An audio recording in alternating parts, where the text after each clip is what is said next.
And here we are again. It's your Daily Crypto News. It's Wednesday, May 15, 2024. My name is Matt. Before we get started, go over to Apple Podcasts, like, subscribe, share, 5 stars, Spotify, hit those 5 stars there too. But most importantly, head over to our Substack, subscribe, and follow us on Twitter at DCN Daily Crypto. Both are the same. Substack and Twitter, DCN Daily Crypto. Let's get into it. Before we actually get into it, I have a little bit of a rant this morning. Would you expect anything less from me?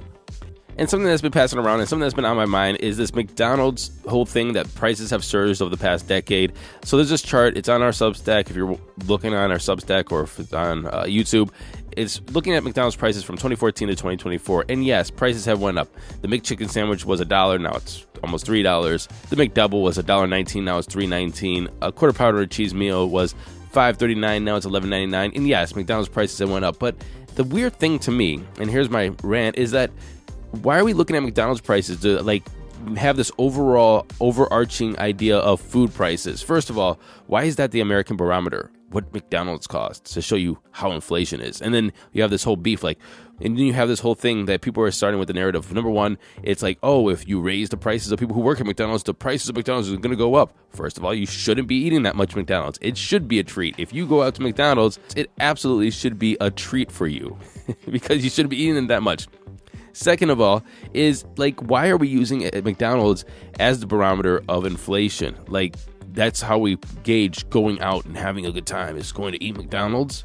Can we use different things like Whole Foods, vegetables and fruits and so on and so forth? And then maybe how about we use a 2,000 calorie diet of whole good foods that you cook at home, not McDonald's? I just think it's super bizarre.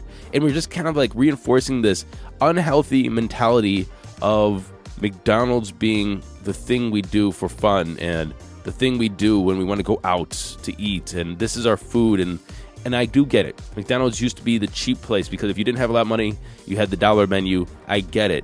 But again, just using McDonald's gives you this weird, American-centric, capitalist, unhealthy, processed food barometer that we live in that is, I don't know. Do you understand what I'm saying?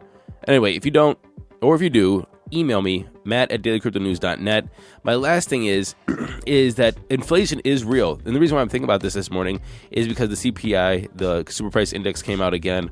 It's a little lower than what we thought, but I think that it's all BS. But also, not only are things getting super expensive, the value of your money has went down so drastically that I think that it's honestly incomprehensible. It's honestly incomprehensible. The older I get, the more I understand that we're all kind of just totally fucked, right? $1 million back in the day was a lot of money. And now the average amount that the American citizen thinks that they need to retire is $1.5 million. That's just to have a decent retirement.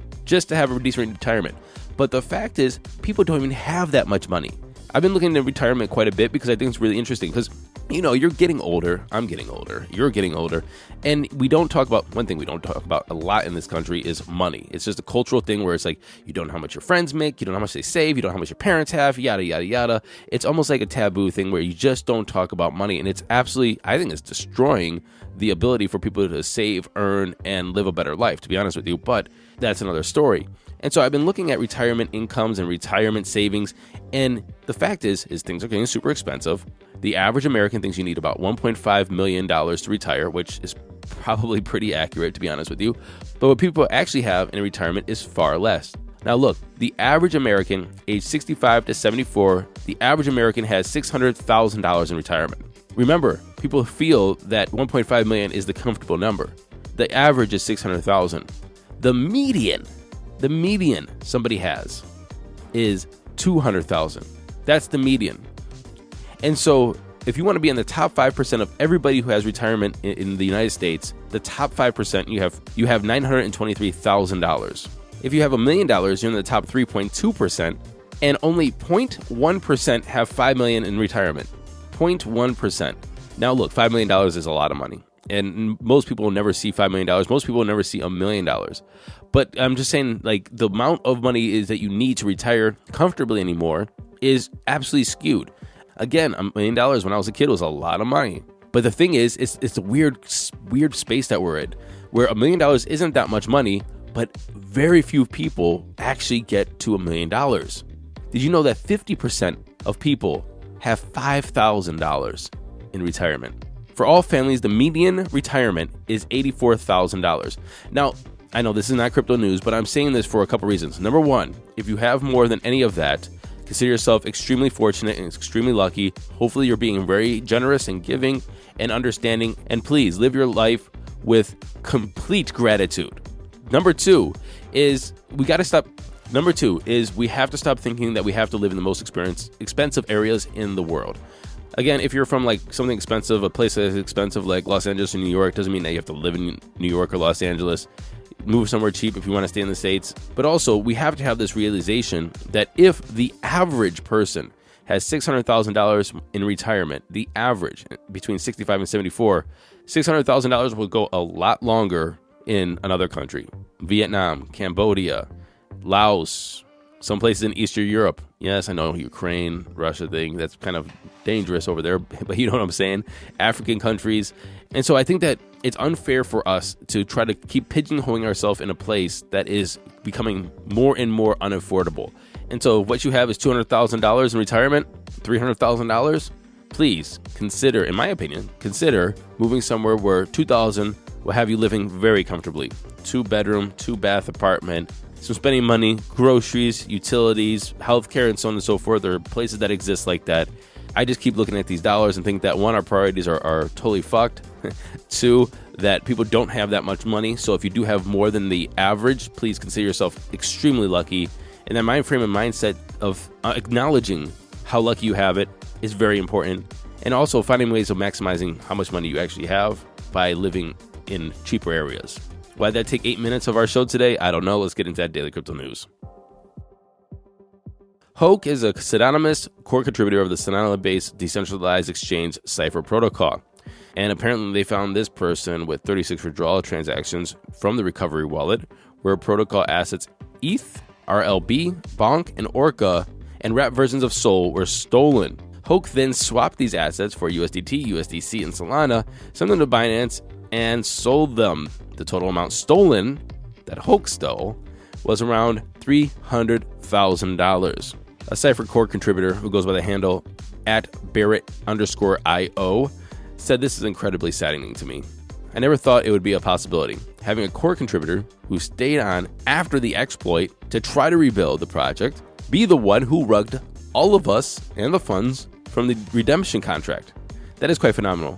A project that had issues, that has been exploited, had core developers say, we're going to continue, we're going to keep working on this, to go in to work on this project and then rug them. That is quite extraordinary." See, the reason why I'm not saying Hoke is alleged, because it isn't alleged. He admitted to stealing funds, blaming his actions on a crippling gambling addiction. He said, "My statement in this situation, too long didn't read. I fucked up way too hard, way too many times. I didn't expect anyone to forgive me or let this go unpunished." He continued to say, "I know likely nothing I'll say or do will make things better, perhaps other than rotting in jail. To address the elephant in the room, the allegations are true. I took the funds and gambled them away. I didn't run away with it, nor did anyone else. Let's see what happens to Hoke." If you are paying attention to this space, then you know that Roaring Kitty is back. And Roaring Kitty is the person who started the whole GameStop GME meme stock rallies back in 2021. Well, a Solana named meme coin, named after the stock trader and influencer Roaring Kitty, was dormant for weeks, by the way, and it was basically worthless. And then all of a sudden, this Roaring Kitty appeared online Sunday after years of silence, and then this token went up 13,000% in hours, getting a market cap in the tens of millions of dollars. This token is called Kitty. And the interesting thing is, for weeks, the social media accounts of Kitty were promising that this token would soon become the biggest comeback story of 2024, with some unnamed event gonna happen. On May 6th, they tweeted, "We're going to see massive buys coming in soon." And then, on Sunday, Roaring Kitty came back. Token goes up. Now, I believe in coincidences, but this is no coincidence. But what I'm wondering is, what's the future of Roaring Kitty? What is the future of this kitty meme coin? Is this sustainable? Or is this the next Pepe? Is it the next dog whiff hat? The next Doge? Or is this just a flash in the pan? Those are the choices you have to make in the crypto casino. Hong Kong-based subsidiary HTX has once again withdrawn its application for a virtual asset trading license in Hong Kong. Hong Kong's SFC posted a notice on the website stating that platforms that fail to submit a license application must shut down by May 31st. In June of 2023, HTX's Justin Sun, which I don't trust and I don't want to be around, nor should you be investing in any of his projects, but not financial advice, just don't trust the guy.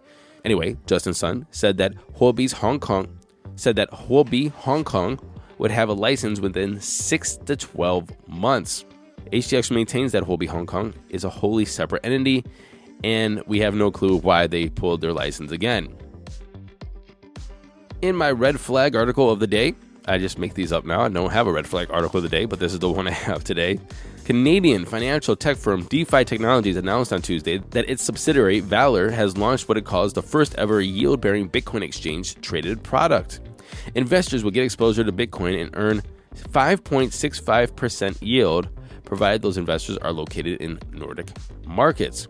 The new Valor Bitcoin ETP, or exchange-traded product, began trading in May 10th in the Nordic Growth Market Exchange and charges a 1.9% management fee, which is absolutely huge. Valor's Bitcoin exchange-traded product generates yield by delegating Bitcoins to Valor's on the core chain through non-custodial native Bitcoin staking. The staked Bitcoin earns staking rewards paid out in core tokens, the native asset of the core blockchain, which are then reinvested into the exchange-traded product. The firm claims that it's a security setup that avoids the risk of Bitcoin staking by maintaining custodial control during the stake transactions, which includes a lockup period tied to the specific core validator and reward addresses. During the lockup period, the Bitcoins cannot be transferred or slashed. Only the owner can transfer the Bitcoins once the lockup period expires. The core chain launched functionality in April. We covered it here on the show, and it allows Bitcoin hodlers to stake their Bitcoin, directly earn yield without having to wrap the tokens or give up custody. Again, why is this the red flag story of the year? Because I can't figure out how the hell they're making money. I can't understand how the core tokens have value. I can't understand how this is not just seems like a Ponzi, if you will. Even though core chain does exist, Bitcoin is a proof of work, not a proof of stake. Why the hell are you staking Bitcoin? Where are you locking up this Bitcoin? I assume that you're going to lock it up on this core chain blockchain. Even though you don't give up your custody, I don't understand how you can lock it up and not give up custody. So then you're earning yield. There's so many questions.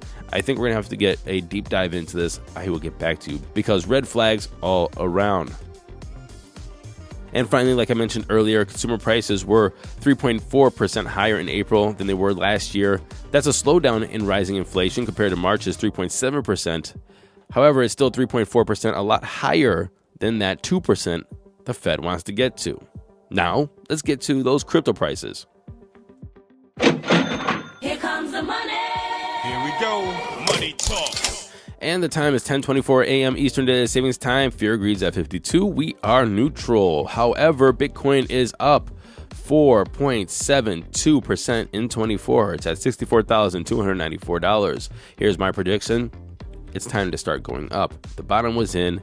We went sideways. It is mid-May. I was saying until June.